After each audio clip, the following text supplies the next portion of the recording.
그러니까 타이거 월드라는 회사 입장에서 보면 이자 꼬박꼬박 잘 내고 있었는데 네.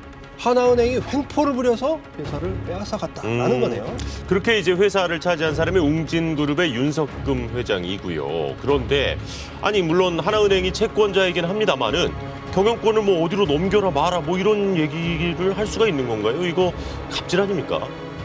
대출을 회수하겠다고 압박하고 만기를 잘게 쪼개서 연장을 안 해주고 통장 거래까지 막아버린 겁니다. 중소기업 입장에서는 당할 도리가 없었던 거죠.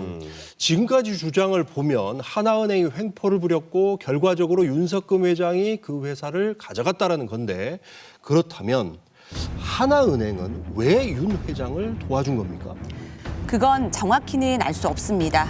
다만 저희가 확인한 건 하나금융그룹의 김승유 회장과 웅진그룹의 윤석금 회장이 각별한 사이라는 겁니다. 김승유 회장, 뭐 금융계에서는 막강한 영향력을 가진 그런 인물이죠.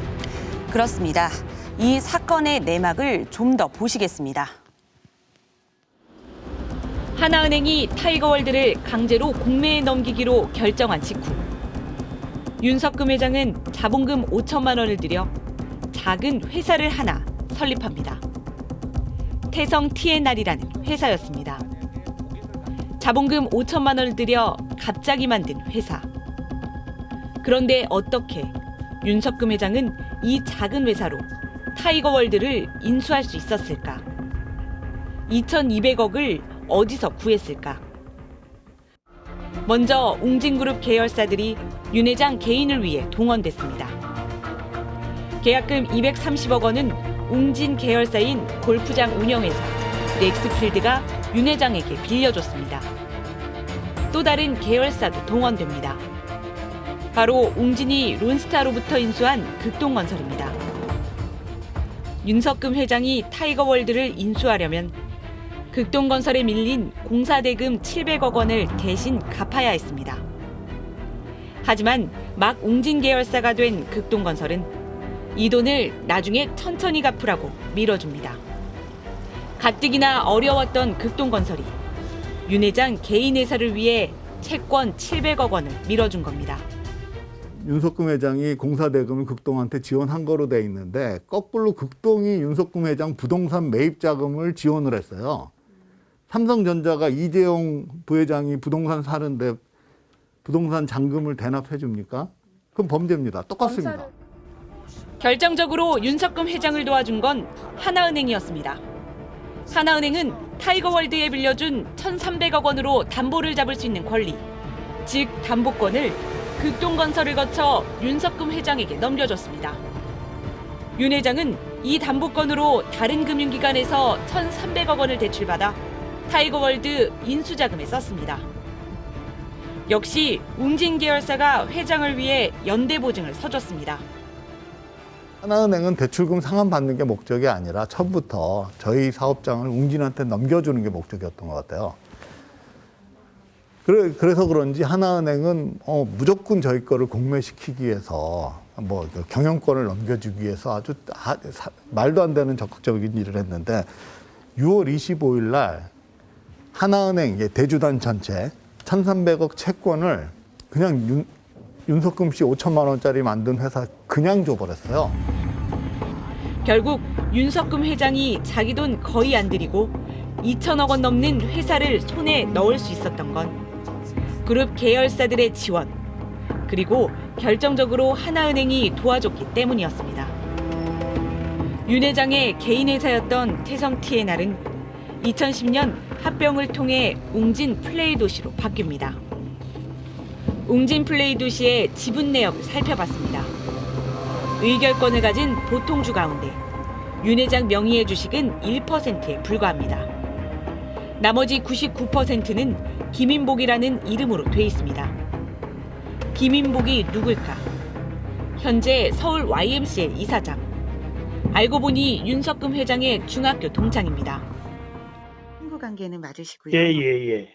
우리 그냥 이사장님이 개인 판단으로. 아니, 왜 그러냐면 친구니까, 내가 그 회사를 잘 알잖아요. 네. 예? 네네. 그래서 내가 그 웅진 코리 주식을 많이 샀어요. 하지만 김 씨의 주변 사람들은 김 씨가 사업이나 투자를 한다는 얘기는 처음 들었다고 했습니다. 이분이 좀 자본력은 있으신 분이에요? 그렇게 그렇지 않습니다. 그렇지는 않은 걸로 알고 있고요. 주식 투자나 금융업이나 그런 지식이 있으신 금융업을 하신 거로는 공식적으로 저희들한테도 뭐 그렇게 알려지지는 않았고요. 웅진그룹 계열사의 전 임원은 김인복 씨는 윤석금 회장에게 명의만 대여해줬다. 사실상 윤 회장의 차명 재산이라고 말했습니다. 윤석금 회장이 차명으로 보유한 것으로 의심되는 웅진 플레이도시. 하나은행은 왜 이 회사를 윤 회장이 차지하게 도와준 걸까? 당시 하나은행 측 팀장은 윗선의 지시였다고 했습니다. 지금 팀장님 말씀하시는 게 하나은행하고 하나이게도 결정사항인가 아니면 그냥 담당자 개인적인 생각입니다. 이번에 결정이 난 거예요? 네. 윗선이 과연 누구였을까? 최고 의사결정권자들의 권한 없이는 안 된다. 그래서 하나은행의 최고 담당자인 김승유 회장이나 웅진그룹의 윤석금 회장의 미략 없이는 이건 불가능한 거래라고 보여집니다. 왜냐하면 2인자들은 이거 못합니다. 결제받아야 되기 때문에. 김승유 하나금융 그룹 회장. 이명박 대통령의 고려대 경영학과 61학번 동기입니다. 당시 금융계 4대 천왕으로 불리며 막강한 영향력을 행사했습니다. 그는 윤석금 회장과 잘 알고 지낸 사이였습니다. 나란히 서울대 최고경영자 과정을 다녔고 상도 함께 탔습니다.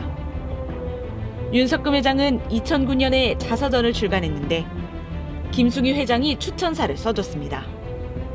김 회장은 이 책에 대해 긍정적인 생각이 갖는 위대한 힘을 기록한 철학서라고 극찬했습니다. 김승유 씨와의 관계는 그때도 저희들이 그 하나은행 관계자나 이런 데서 사석에서는 많이 들었고, 그리고 이제 나중에 이 소송을 처음에 이렇게 오래 길어지게 하면서 더 자료를 보고 더 확신을 하게 됐습니다. 예. 타이거월드는 김승유 회장과 윤석금 회장을 배임과 횡령으로 고소했는데 검찰은 죄가 안 된다며 다 불기소 처분했습니다. 이 사건에 대해 하나은행은 타이거월드가 자금난 때문에 만기가 도래했는데도 1,300억 원을 한 차례 갚지 못했다. 채권을 회수하기 위해 공매로 넘길 수밖에 없었다고 밝혔습니다. 윤석금 회장도 극동건설의 채권 700억 원을 회수하기 위해 어쩔 수 없이 인수했다며 위법은 없었다고 밝혔습니다. 윤석금 회장은 또 중학교 동창 명의로 차명 지분을 보유했다는 의혹을 부인했습니다. 다만 만약 내 것이라면 내가 세금 몇 푼 주고 가져오면 되는 것 아니냐며 묘한 여지를 남겼습니다.